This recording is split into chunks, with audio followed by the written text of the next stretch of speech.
സ്നേഹനാദം സ്നേഹനാദം സ്നേഹനാദം സ്നേഹനാദം.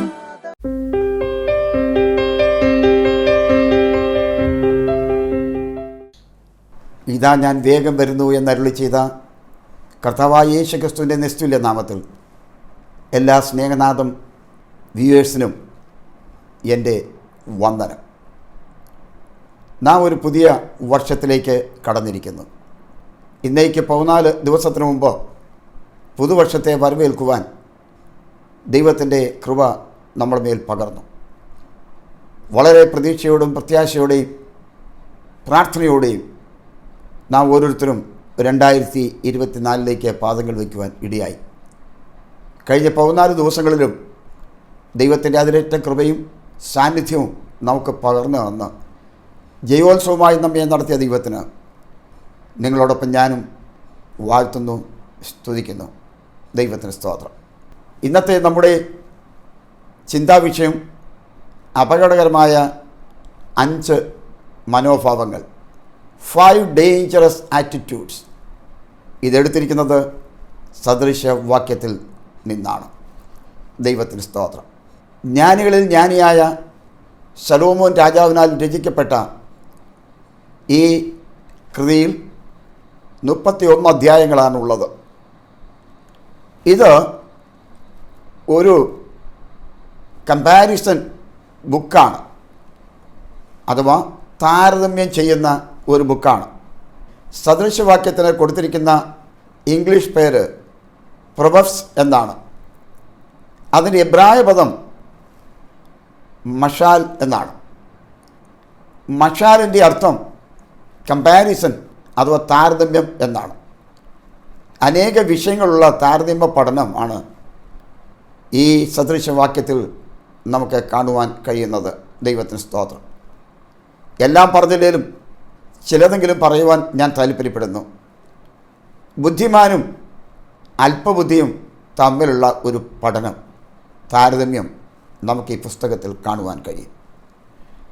ജ്ഞാനിയും അജ്ഞാനിയും തമ്മിലുള്ള ഒരു താരതമ്യ പഠനം നമുക്ക് ഇതിൽ കാണുവാനായിട്ട് കഴിയും. സ്തോത്രം. വിവേകിയും വിവേകഹീനനും തമ്മിലുള്ള താരതമ്യം സദൃശവാക്യത്തിൽ നൽകിയിട്ടുണ്ട്. ദൈവത്തിന് മഹത്വം. മടിയനും ഉറുമ്പും തമ്മിലുള്ള താരതമ്യം, ക്രോധമുള്ളവനും ദീർഘക്ഷമയും തമ്മിലുള്ള താരതമ്യ പഠനം, ജ്ഞാനിയും ഫോഷനും തമ്മിലുള്ള താരതമ്യ പഠനം, ദുഷ്ടനും നീതിമാനും തുടങ്ങി അനേക താരതമ്യങ്ങൾ സദൃശവാക്യത്തിൽ നമുക്ക് കാണുവാൻ കഴിയും. ഈ പുസ്തകത്തിലെ ഏറ്റവും നല്ല ഉപദേശം 4-ാം അധ്യായം 23-ാം വാക്യത്തിൽ കാണാൻ കഴിയും. സകല ബുദ്ധിയോടും കൂടി നിൻ്റെ ഹൃദയത്തെ കാത്തുകൊള്ളുക, ജീവൻ്റെ ഉറവിടം അവിടുന്നല്ലോ ആകുന്നത്. ഈ പുസ്തകത്തിലെ 5 അപകടകരമായ മനോഭാവങ്ങളെക്കുറിച്ചാണ് ഇന്ന് നാം ചിന്തിക്കുന്നത്. ഒന്നാമതായിട്ട് കോപം. സർവ്വസാധാരണയായി സകല മനുഷ്യരിലും കാണുന്ന ഒരു പ്രക്രിയയാണ്, ഒരനുഭവമാണ് കോപം എന്നുള്ളത്. കോപം പല വിധത്തിലുണ്ട് എന്ന് നമുക്ക് പഠിക്കുവാൻ കഴിയും. ഒന്നാമതായിട്ട് ഉറച്ച കോപം, അസേർട്ടീവ് ആങ്കർ. അത് ഒരു വിധത്തിലും ആ കോപത്തെ ഒരുത്തൻ്റെ മനസ്സിൽ നിന്ന് ഇളക്കുവാൻ, മാറ്റുവാൻ, വ്യതിചലിപ്പിക്കുവാൻ കഴിയാത്ത നിലയിൽ ഉള്ള കോപം, അതാണ് ഉറച്ച കോപം എന്ന് പറയുന്നത്. 2, പെരുമാറ്റ കോപം. അത് ബിഹേവിയറൽ ആങ്കർ. പെരുമാറ്റത്തിൽ കൂടി കോപം പ്രകടമാക്കുക. അവർ സംസാരിക്കണമെന്നില്ല, ഒച്ച വയ്ക്കണമെന്നില്ല, മറ്റൊന്നും ചെയ്യണമെന്നില്ല. അവരുടെ പെരുമാറ്റത്തിൽ അവരുടെ കോപം മറ്റുള്ളവർക്ക് മനസ്സിലാക്കുവാൻ കഴിയും. മൂന്നാമതായിട്ട് വിട്ടുമാറാത്ത കോപം. ഇംഗ്ലീഷിൽ അതിന് പറയുന്നത് ക്രോണിക് ആങ്കർ എന്നാണ്. മനുഷ്യരിൽ പല രോഗങ്ങളും കടന്നു വന്നാൽ അത് വിട്ടുമാറുകയില്ല. വിട്ടുമാറാതെ ആ മനുഷ്യനെയും കൊണ്ട്, ആ വ്യക്തിയെയും കൊണ്ടായിരിക്കും അവസാനം ആ രോഗം മാറുന്നത്. എന്നതുപോലെയാണ് ചിലരുടെ കോപം എന്ന് പറയുന്നത്, വിട്ടുമാറാത്ത കോപം. നാലാമതായിട്ട് വിനാശകരമായ കോപം, ഡിസ്ട്രക്റ്റീവ് ആങ്കർ. അത് നാശത്തിൽ ചെന്ന് അവസാനിക്കും. ഒന്നിൽ മറ്റുള്ളവരുടെ നാശം, അല്ലെങ്കിൽ തന്നെത്താനുള്ള നാശം. എന്തായിരുന്നാലും അത് ഡിസ്ട്രക്റ്റീവ് ആങ്കറാണ്, വിനാശകരമായ കോപമാണ് എന്ന് കാണുവാൻ കഴിയും. വീണ്ടും ഇവിടെ കാണുന്ന കോപം ധാർമ്മികമായ കോപമാണ്. അതെന്താണ് പറയുന്നത്? മോറൽ ജഡ്ജ്മെൻ്റൽ ആങ്കർ, ധാർമ്മികമായ കോപം. അതിനെക്കുറിച്ച് ഞാൻ വിശദീകരിക്കുവാൻ താല്പര്യപ്പെടുന്നില്ല. ആറാമതായി തടുക്കുവാൻ കഴിയാത്ത കോപം, ഓവർവെൽംഡ് ആങ്കർ എന്നാണ് ഇംഗ്ലീഷിൽ അതിന് കൊടുത്തിരിക്കുന്ന പേര്. ആർക്കും ആ കോപിയെ തടുക്കുവാൻ കഴിയില്ല. അടുത്ത കോപം, ഏഴാമത് കാണുന്നത് നിഷ്ക്രിയ കോപം, പാസീവ് ആങ്കർ. കോപമുണ്ട്, പക്ഷെ അത് നിഷ്ക്രിയമായിരിക്കും. മറ്റാർക്കും അത് അങ്ങനെ മനസ്സിലാക്കുവാൻ കഴിയാത്ത നിലയിലുള്ള പാസീവ് ആങ്കർ, നിഷ്ക്രിയ കോപം എന്ന് പറയാം. അടുത്തത് പ്രതികാര കോപം എട്ടാമതായിട്ട് കാണുന്നു. എന്താണ്? Retaliatory anchor. ഒരു വിഷയമുണ്ടായാൽ അതിന് പ്രതികാരം ചെയ്യാതെ അടങ്ങാത്ത കോപം, അതാണ് പ്രതികാര കോപം എന്ന് പറയുന്നത്. ഒൻപതാമത്തെ കോപം സ്വയം ദുരുപയോഗം ചെയ്യുന്ന കോപം. അത് മനസ്സിലാക്കുവാൻ വലിയ പ്രയാസമൊന്നുമില്ല. പലരും കോപം വരുമ്പോൾ, ദേഷ്യം വരുമ്പോൾ, സങ്കടം വരുമ്പോൾ നെഞ്ചത്തടിക്കുന്നത് കണ്ടിട്ടുണ്ടല്ലോ, തല ഭിത്തിയിൽ അടിക്കുന്നത് കണ്ടിട്ടുണ്ടല്ലോ, സാധനങ്ങളെടുത്ത് എഴിയുന്നത് കണ്ടിട്ടുണ്ടല്ലോ. ആകപ്പാട് ഒരു ബഹളം. അതാണ് സ്വയം നശിപ്പിക്കുന്ന കോപം, അഥവാ സെൽഫ് അബീസീവ് കോപം എന്ന് പറയുന്നത്. മറ്റൊരു കോപത്തെക്കുറിച്ച് പത്താമതായി നാം കാണുന്നു. അത് നിശബ്ദ കോപമാണ്, സൈലൻ്റ് ആങ്കർ. നിശബ്ദമാണ്, പക്ഷേ ആൾ കോപിയാണ്. ഇനി 11ാമത് കാണുന്നത് വാക്കാലുള്ള കോപം, വെർബൽ ആങ്കർ. കോപം വന്നാൽ എന്തും ഏതും വിളിച്ചു പറയുന്ന ഒരനുഭവം, അതാണ് വാക്കാലുള്ള കോപം, വെർബൽ കോപം എന്ന് പറയുന്നത്. 12ാമത്തത് അസ്ഥിരമായ കോപം, ഒളേറ്റീവ് ആങ്കർ എന്നാണ് ഇംഗ്ലീഷിൽ അതിൽ കൊടുത്തിരിക്കുന്ന പേര്. അസ്ഥിരമായ കോപമാണ്. വീണ്ടും 13ാമതായിട്ട് ഒരു കോപം കൂടി കാണാം, ആലോചനാപരമായ കോപം, ഡെലിബറേറ്റീവ് ആങ്കർ എന്നാണ് ഇംഗ്ലീഷിൽ അതിൻ്റെ പേര്. എന്താണ് ആലോചനാപരമായ കോപം? ഒരു വിഷയത്തെക്കുറിച്ച് ആലോചിച്ച് പ്ലാൻ ചെയ്ത് കോപിക്കുന്ന കോപത്തെക്കുറിച്ചാണ് നമുക്കിവിടെ കാണുവാൻ കഴിയുന്നത്. ഞാൻ ഇന്ന് 13 തരത്തിലുള്ള കോപത്തെക്കുറിച്ച് പറഞ്ഞു. ഇതൊക്കെ പൊതുവിൽ മനുഷ്യരിൽ കണ്ടുവരുന്ന കോപങ്ങളാണ്. അപ്പോൾ കോപം അപകടകരമായ ഒരു മനോഭാവം തന്നെയാണ് എന്ന് മനസ്സിലാക്കുവാൻ പ്രയാസമില്ല. അപ്പോൾ ഒരിക്കലും കോപം വെച്ച് പുലർത്തുവാൻ പാടില്ല എന്ന് നമുക്ക് മനസ്സിലാക്കുവാനായിട്ട് കഴിയുന്നുണ്ട്. സദൃശവാക്യം 29:11 പറഞ്ഞിരിക്കുന്ന ശ്രദ്ധിക്കുക. മൂഢൻ തൻ്റെ കോപം മുഴുവൻ വെളിപ്പെടുത്തുന്നു, ജ്ഞാനിയോ അതിനെ അടക്കി ശമിപ്പിക്കുന്നു. മൂഢൻ, അറിവില്ലാത്തവൻ, നമ്മുടെ ഭാഷയിൽ പറഞ്ഞാൽ വിവരം കെട്ടവൻ, അവൻ എന്തു ചെയ്യും? അവൻ്റെ കോപം മുഴുവൻ പ്രകടമാക്കുമ്പോൾ, മുഴുവൻ ജ്വലിപ്പിക്കുമ്പോൾ ജ്ഞാനി ചെയ്യുന്നത് അതിനെ അടക്കി ശമിപ്പിക്കുന്നു എന്നാണ്. ഇതിലേതാണ് ഉത്തമം? ഏതാണ് നല്ലത്? കോപം വരാം, കോപം വരുന്ന അനുഭവങ്ങൾ നമ്മുടെ മുമ്പിൽ കണ്ടേക്കാം. പക്ഷേ അതിനെ അടക്കി ശമിപ്പിക്കുന്ന ഒരു ശീലം നമുക്കുണ്ടാകട്ടെ. നിങ്ങളുടെ കോപം അല്ല, നമ്മുടെ കോപം മറ്റൊരാളെ അനിക്കുന്നതിന് മുമ്പ് അത് നമ്മെ അനിഹിക്കുന്നു, നമുക്ക് ദോഷം ചെയ്യുന്നു എന്നുള്ള കാര്യം നാം മറന്നു പോകരുത്. സദൃശവാക്യങ്ങൾ 15-18 വാക്യത്തിൽ ഇപ്രകാരമാണ് രേഖപ്പെടുത്തിയിരിക്കുന്നത്: ക്രോധമുള്ളവൻ കലഹം ഉണ്ടാക്കുന്നു, ദീർഘക്ഷമയുള്ളവനോ കലഹം ശമിപ്പിക്കുന്നു. വീണ്ടും ഗലാത്യ ലേഖനം 5:19 മുതൽ 21 വരെയുള്ള വാക്യങ്ങളിൽ ജഡത്തിൻ്റെ പ്രവൃത്തിയെ കുറിച്ച് വിവരിച്ചിട്ടുണ്ട്. ജഡത്തിൻ്റെ പ്രവൃത്തികളോ ദുർനടപ്പ്, അശുദ്ധി, ദുഷ്കാമം, വിഗ്രഹാരാധന, ആഭിചാരം, പക, പിണക്കം, ജാരശങ്ക, ക്രോധം, ശാഠ്യം, ദ്വന്ദ്വപക്ഷം, ഭിന്നത, അസൂയ, മദ്യപാനം, വെറിക്കുത്ത് മുതലായവെന്ന് വെളിവാകുന്നു. ഇതിൽ ഒന്നാണ് ക്രോധം. ക്രോധം എന്ന് പറഞ്ഞാൽ എന്താണ്? കോപത്തിൻ്റെ മൂത്ത സഹോദരൻ. കോപം മൂത്താൽ ക്രോധമുണ്ടാകും. അതിൻ്റെ അനന്തരഫലം അവൻ പ്രകടമാക്കും. അപ്പോൾ ഒരു കാര്യം നമുക്ക് ചെയ്യാം. കോപമെന്ന അപകടകരമായ മനോഭാവത്തെ നമുക്ക് മാറ്റിവെക്കുവാൻ, ഒഴിവാക്കുവാൻ, അതിനെ ത്യജിക്കുവാൻ നമുക്കിടയാകട്ടെ എന്ന് ഞാൻ ആഗ്രഹിക്കുന്നു, പ്രാർത്ഥിക്കുന്നു. രണ്ടാമത്തെ ആറ്റിറ്റ്യൂഡ്, മനോഭാവം എന്ന് പറയുന്നത് അഹങ്കാരമാണ്. അഹങ്കാരം ഒരുവനെ അധോഗതിയിലേക്ക് നടത്തും. സദൃശവാക്യങ്ങൾ 13:10 അഹങ്കാരം വിവാദം മാത്രം ഉണ്ടാക്കുന്നു എന്നും സദൃശവാക്യങ്ങൾ 16:15 അഹങ്കാരമുള്ള ഏവന് യഹോവയ്ക്ക് വെറുപ്പ്, അവന് ശിക്ഷാവധി വരാതിരിക്കുകയില്ല എന്നും രേഖപ്പെടുത്തിയിട്ടുണ്ട്.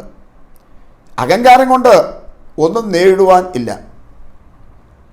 അഹങ്കരിക്കുക എന്ന് പറഞ്ഞു കഴിഞ്ഞാൽ ഇല്ലാത്തതിനെപ്പോലും ഉള്ളതായി കണ്ടുകൊണ്ട് മനോഭാവത്തോടെ ജീവിക്കുക, പെരുമാറുക, മറ്റുള്ളവരുടെ മുമ്പിൽ പ്രകടമാക്കുക എന്നുള്ളതാണല്ലോ. നിങ്ങളൊന്ന് ചിന്തിക്കൂ, നമ്മുടെ മുമ്പിൽ തന്നെ ഒരു അഹങ്കാരം കാണിക്കുന്ന ഒരുവൻ വന്നാൽ നമ്മൾ അവനെ മൈൻഡ് ചെയ്യുകയില്ല. അതാണ് ഇന്നത്തെ ലോകം. അപ്പോൾ അഹങ്കാരം കൊണ്ട് ഒന്നും ഒരു മനുഷ്യനും നേടുന്നില്ല. അല്ലെങ്കിൽ എന്ത് അഹങ്കരിക്കാൻ? ഏത് മനുഷ്യനും അഹങ്കരിച്ചാലും ഒരു പരിധിവരെ. അനേകം അഹങ്കാരികളെ, ചട്ടമ്പികളെ, അതുപോലുള്ള ആളുകളെ നമ്മൾ കണ്ടിട്ടുണ്ടല്ലോ. എന്തായി അവസാനം? എല്ലാം അവസാനിപ്പിച്ച് മൂലയിൽ ഒതുങ്ങിയ അനുഭവം നമ്മുടെ മുമ്പിൽ കണ്ടിട്ടുണ്ട്. അതുകൊണ്ട് അഹങ്കരിക്കാതിരിക്കുക. അത് അപകടകരമായ രണ്ടാമത്തെ മനോഭാവമാണ്. മൂന്നാമത്തെ അപകടകരമായ മനോഭാവം അസൂയയാണ്. സദൃശവാക്യങ്ങൾ 14:30 ശ്രദ്ധിക്കുക. ശാന്ത മനസ്സ് ദേഹത്തിന് ജീവൻ, അസൂയയോ അസ്ഥികൾക്ക് ദ്രവത്വം. വീണ്ടും 24:1 കൂടി കേൾക്കുക. ദുഷ്ടന്മാരോട് അസൂയപ്പെടരുത്, അവരോടുകൂടി ഇരിപ്പാൻ ആഗ്രഹിക്കുകയും അരുത് എന്നാണ് വചനത്തിൽ കാണുവാൻ കഴിയുന്നത്. അസൂയ എന്നത് ക്യാൻസർ പോലെയുള്ള ഒരു രോഗമാണ്. മറ്റുള്ളവരുടെ നന്മയിൽ, ഉയർച്ചയിൽ, പദവിയിൽ നമ്മൾ എന്ത് ചെയ്യുക? ദുഃഖിക്കുക. അതിനെ ഓർത്ത് നമ്മുടെ മനസ്സ് വ്യാകുലപ്പെടുക. അപ്പോൾ അങ്ങനെയുള്ള ഒരാളെക്കുറിച്ച് നാം അസൂയപ്പെട്ടാൽ അവർക്കൊന്നും സംഭവിക്കുന്നില്ല. ഒരാൾ പറഞ്ഞ പോലെ ഒരു ചുക്കും അവർക്ക് സംഭവിക്കുകയില്ല. ദോഷമാർക്ക അസൂയപ്പെടുന്ന ആൾക്കാർ. അവരുടെ ശരീരം ക്ഷയിച്ചുകൊണ്ടിരിക്കും, അസ്ഥി ക്ഷയിച്ചുകൊണ്ടിരിക്കും. അസ്ഥിക്ക് ഗുണകരമല്ല അസൂയ. നമ്മൾ പറഞ്ഞു കേട്ടിട്ടുണ്ടല്ലോ, അസൂയയ്ക്കും കഷണ്ടിക്കും മരുന്നില്ല എന്ന്. അതെ, ഒന്നും ചെയ്യാൻ കഴിയില്ല. അസൂയ ഉള്ള ആൾക്ക് വേണ്ടി നമ്മൾ എന്ത് ചെയ്യാൻ ഒക്കും? നമ്മൾ കരുതുന്നത് അവർ ചെയ്തോട്ടെ, നമുക്കൊരു ദോഷം ഉണ്ടാകുന്നില്ലല്ലോ, അവർ അസൂയപ്പെട്ടതുകൊണ്ട് നമുക്കൊന്നും സംഭവിക്കാൻ പോകുന്നില്ല. പ്രിയമുള്ളവരെ, അവരെക്കുറിച്ച് നാം ഭാരപ്പെടേണ്ട. ദൈവകരങ്ങളിലേക്ക് ഏൽപ്പിച്ചു കൊടുത്ത് പ്രാർത്ഥിച്ചാൽ മതി. നല്ലൊരു വീട് പണിതു, അവൻ്റെ മകന് നല്ലൊരു ജോലി കിട്ടി, അവരുടെ മകൾക്ക് നല്ലൊരു വിവാഹം ലഭിച്ചു, അവരുടെ വീട്ടിൽ നല്ലൊരു കാറ് വാങ്ങിച്ചു. ഇതെല്ലാം കണ്ട് അസൂയപ്പെടുന്ന ഒരുവനുണ്ടെങ്കിൽ, ഒരുവളുണ്ടെങ്കിൽ, ഈ വാങ്ങിച്ചവന് നന്മ അനുഭവിച്ചവന് എന്തെങ്കിലും ദോഷം വരുമോ? അവൻ്റെ സമ്പത്തും അവൻ്റെ നന്മയും ദൈവം അനുഗ്രഹിച്ച് വർദ്ധിപ്പിക്കുമ്പോൾ അസൂയം കൊണ്ടിരിക്കുന്നവൻ അധോഗതിയിലേക്ക് പോകുന്നത് കാണുവാൻ കഴിയും. അതുകൊണ്ട് അസൂയ നമുക്ക് പാടില്ല. അസൂയ കൊണ്ടും കോപം കൊണ്ടും പല്ല് കടിക്കുന്നവരെക്കുറിച്ച് വചനം രേഖപ്പെടുത്തിയിട്ടുണ്ട്. ദുഷ്ടൻ പല്ല് കടിച്ച് ഉരുകിപ്പോകും. അതാണ് സംഭവിക്കാൻ പോകുന്നത്. അതുകൊണ്ട് പ്രിയമുള്ളവരെ, എന്നെ കേൾക്കുന്ന ആർക്കെങ്കിലും മറ്റുള്ളവരെക്കുറിച്ച് അസൂയ ഉണ്ടെങ്കിൽ ഇന്നത് നിർത്തണം. അവർക്കൊരു ദോഷമില്ല, നിനക്കാണ് ദോഷം. നാലാമത്തെ അപകടകരമായ ആറ്റിറ്റ്യൂഡ് അഥവാ മനോഭാവം മനുഷ്യക്കെണിയാണ്, മനുഷ്യനോടുള്ള ഭയമാണ്. ഇന്ന് മനുഷ്യനെ ഭയമാണ്. ഭയപ്പെടേണ്ട ദൈവത്തെ ഭയമില്ലാതെ ജീവിക്കുന്ന മനുഷ്യർ. ദൈവഭയം ഉണ്ട് എങ്കിൽ പിന്നെ മനുഷ്യനെ ഭയക്കേണ്ട ആവശ്യമില്ല. സർവശക്തനായ ദൈവം എന്നോട് കൂടെ ഉണ്ട് എന്നുള്ള വിശ്വാസം എന്നിലുണ്ടെങ്കിൽ പിന്നെ ഞാൻ ആരെ ഭയപ്പെടാനാ? സദൃശവാക്യം 29:25 ദൈവത്തെ ഭയപ്പെടുകയും മനുഷ്യനെ ശങ്കിക്കുകയും ചെയ്യാനാണ് പ്രബോധനമുള്ളത്. അതുകൊണ്ട് മനുഷ്യനെ ഭയപ്പെടേണ്ട, നമുക്ക് ദൈവത്തെ ഭയപ്പെടാം. അഞ്ചാമത്തെ അപകടകരമായ മനോഭാവം അഥവാ ആറ്റിറ്റ്യൂഡ് ആത്മപ്രശംസയാണ്. സ്വയം പ്രശംസിക്കുക, ഞാൻ എന്തോ ഏതോ ആണ് എന്നുള്ള ധാരണ ഉള്ളിലുണ്ടാകുക, അങ്ങനെ പ്രശംസയിൽ ചെന്ന് അവസാനിക്കുക. ആത്മപ്രശംസ വെറുപ്പ് ഉളവാക്കുന്നു, ദൈവത്തിന് കൊടുക്കേണ്ട സ്ഥാനം പോലും സ്വയമായി ഏറ്റെടുക്കുന്നു എന്നാണ് അതിൽ നിന്ന് നമുക്ക് പഠിക്കുവാനുള്ള പാഠം. അതുകൊണ്ട് ഒരിക്കലും ആത്മപ്രശംസ പാടില്ല. സദൃശവാക്യങ്ങൾ 26:12 കേൾക്കുക. തനിക്ക് തന്നെ ജ്ഞാനിയായി തോന്നുന്ന മനുഷ്യനെ നീ കാണുന്നുവോ? അവനെക്കുറിച്ചുള്ളതിനേക്കാൾ അധികം മൂഢനെക്കുറിച്ച് പ്രത്യാശയുണ്ട് എന്നാണ് അവിടെ പറഞ്ഞിരിക്കുന്നത്. ഇതിനൊരു നല്ല ഉദാഹരണമാണ് നെബൂഖദ്നേസർ രാജാവിൻ്റെ അനുഭവം. ബാബിലോൺ സാമ്രാജ്യത്തിൻ്റെ ശക്തനായ ചക്രവർത്തിയായിരുന്നല്ലോ നെബൂഖദ്നേസർ. താൻ മനോഹരമായ തൻ്റെ ബാബിലോൺ കോട്ട പണിതതിനു ശേഷം ഒരു ദിവസം വൈകിട്ട് വെയിലാറിയപ്പോൾ അവൻ കൊട്ടാരത്തിൻ്റെ മുകളിലുള്ള ചുറ്റുമുള്ള കോട്ട മതിലിൻ്റെ മുകളിൽ കൂടി ഉലാവുമ്പോൾ തൻ്റെ കൊട്ടാരത്തിൻ്റെ മനോഹാരിത കണ്ട് ആസ്വദിച്ചിട്ട് ഇപ്രകാരം ഹൃദയത്തിൽ പറഞ്ഞു, ഇത് എൻ്റെ ധനമാഹാത്മ്യത്താൽ ഞാൻ പണിത ബാബിലോൺ പട്ടണമല്ലയോ നഗരമല്ലയോ എന്ന് പറഞ്ഞത് മാത്രമേ തനിക്കറിയുള്ളൂ. പിന്നെ താൻ 7 വർഷം കാളയെപ്പോലെ പുല്ലിൽ നിന്നുകൊണ്ട് വനാന്തരങ്ങളിലായിരുന്നു എന്നാണ് അവിടെ നാം പഠിക്കുന്നത്. എന്താ കാരണം? ആത്മപ്രശംസ. ഈ പണം തന്നത്, സാഹചര്യം തന്നത്, ഈ കൊട്ടാരം തന്നത്, ഈ പദവി തന്നത്, ചക്രവർത്തി എന്ന സ്ഥാനം തന്നത് വലിയവനായ ദൈവമാണെന്നുള്ള ചിന്ത തനിക്കില്ലാതെ പോയി. അതുമാത്രമായി 7 വർഷം കാളയെപ്പോലെ പുല്ല് തിന്ന നെബൂഖദ്നേസറിൻ്റെ ചരിത്രം നമ്മുടെ മുമ്പിലുണ്ട്. അതുകൊണ്ട് ആത്മപ്രശംസയില്ലാത്തവരായി ജീവിക്കുവാൻ നമുക്ക് ദൈവം കൃപ ചെയ്യട്ടെ. ദൈവത്തിന് സ്തോത്രം.